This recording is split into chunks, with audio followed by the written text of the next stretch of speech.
So today, what we're talking about is is a distributed property and combining like terms. We're just gonna practice those skills because these skills are gonna be very important to what we're doing in this unit. If you don't have these skills, then it'll be really difficult. All right. So first, we're gonna start off with the essential question. The essential question is, how do I use the distributive property and combining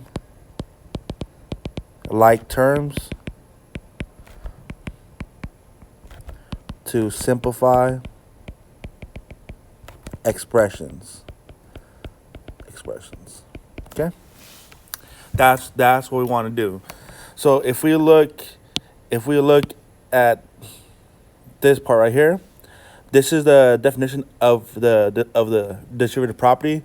Whatever number is outside the parentheses, so in this case it'd be letter A, we're going to multiply that letter or that number with everything on the inside of the parentheses. So here's the first example. So in this example, I have the number 2. So the number 2 is on the outside. So I'm going to circle that. And then I'm going to draw my distribution arrows. Remember, parentheses always mean multiply. So it would be 2 times 3x plus 2 times 4. That's what that means. I'm multiplying everything on the inside with that number on the outside. Then I'm going to ask myself, all right, so what's 2 times 3? Well, I know that 2 times 3 is 6. I'm going to bring down the x. And then what's 2 times 4? Well, that's positive 8. So that's just positive 8. That's just positive 8. Okay. On the next example, it's the exact same thing, but what they're trying to do is trying to kind of like switch it up on you to see if you know what you're doing. Sometimes the number on the outside of the parentheses is on the right side of the parentheses, but the same exact idea. So I'm going to circle that number. Draw my distribution arrows, just like that. And it's always multiplication. So in this problem, it'll be 3x times 2 plus 4 times 2. Oh, my bad. 4 times 2. So exact same process, exact same thing. Then I'm going to multiply. So what I'm looking at is that 3 and 2. So what's 3 times 2? Well, I know that that should be 6. Oh, my bad. That should be 6. Then bring down the x. Then what's 4 times 2? Well, I know that 4 times 2 is just 8. So I get the exact same answer either way. So it doesn't really matter. All right, so I'm going to go over all these examples. I'm going to go over example 1, 2, 3, 4, all that. It is your responsibility to try to try number 1 and so forth. And once you finish all the tries, raise your hand. I'll come by and check it. And then once I stamp you off, then you could go to the practice problems on IXL. So that'd be these practice problems on IXL. Okay. Again, once we're done with that. All right. All right, so example 1. So it says expanded expression. So all I'm going to use is the distributive property. So I see parentheses. So I'm going to circle the number on the outside. That means that I'm going to multiply everything on the inside by that number. So it'd be negative 3 times, well, what number comes next? I'm going to look. That's 7x. All right. Then notice that there's 2 negatives. So I'm going to write those double negatives. So it'll be negative, negative, just like this. Negative times negative. Okay. And then it'll be 3 times a 2. So just like that. So it'll be negative 3 times 7x. Then negative 3 times 2. Just like that. And then now I just want to figure out what this equals. So I know that negative 3 times 7 is negative 21. You are allowed to use a calculator on this. So if you're confused on the multiplication, just use a calculator. And then the double negative, I know that by dead man's face. That a double negative. So if I have a double negative like this, 2 negatives make a positive, right? So it'll be adding, and then what's 3 times 2? Well, that's just 6. I can simplify it, and so that's my final answer. Okay, make sure that you try to try. All right, then I'm just gonna move on. You can pause the video right here and try to try number 1. It's very similar to the example number 1. All right, I'm gonna move on. The next problem, exact same process, expand the expression. I'm gonna circle the number in front of the parentheses, so that's a 8. I'm gonna draw my distribution arrows. Remember, every time I see parentheses, that means multiply. I'm gonna take that number on the outside, multiply with everything on the inside.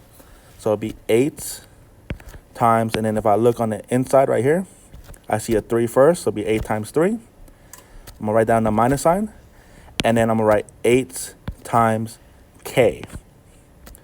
K. Just like that. And then now I just want to figure out, all right, what's 8 times 3? Well, I know that 8 times 3 is 24. And then now here's the tricky part. There's a k right here. But remember, by our invisible math, if we look at this or this, that there's always an invisible 1 in front of the variable. So that'd be really just 8 times 1, which is just 8. And then bring down the k. I can't simplify that any further, so that'll be it right there.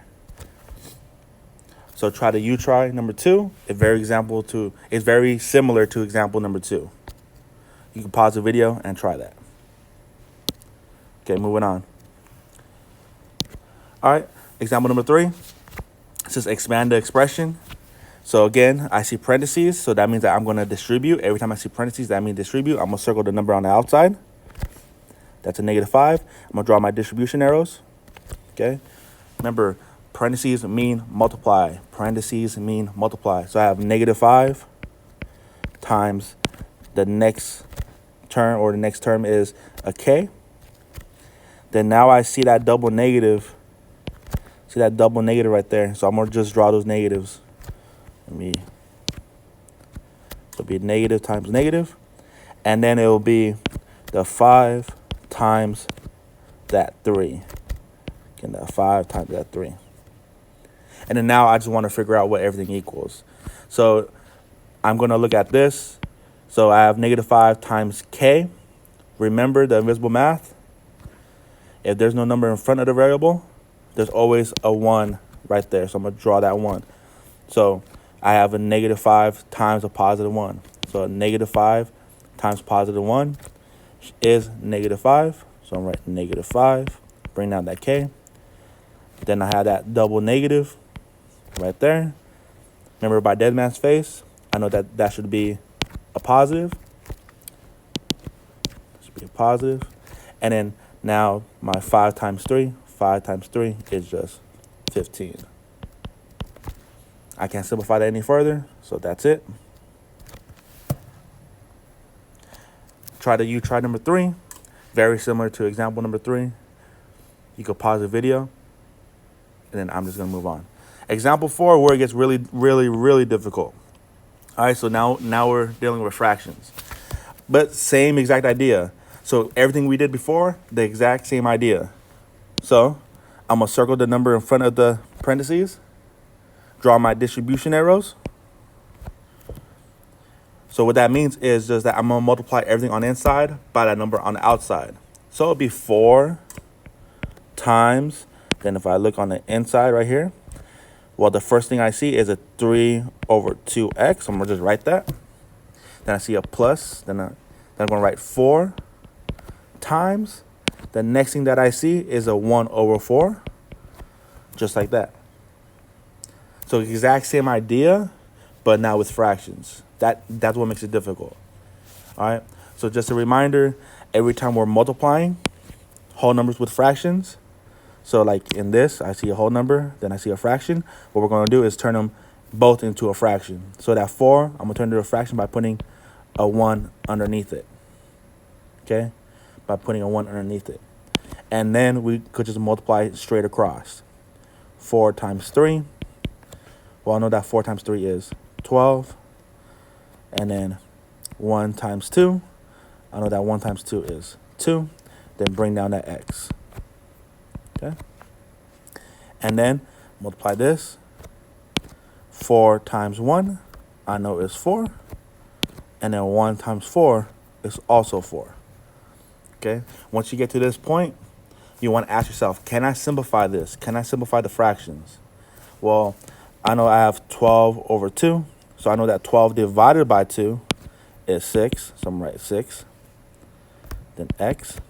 And then I know that if I have 4 over 4, anything divided by itself is always equal to 1. So it'll be positive 1. And then that'll be the simplified version. And that's it. Pause the video. Try number 4. Replay this part if you need help. All right. But I'm going to move on. Okay. I'm going to stop the video right there. The like terms and the backside will be done on a later video.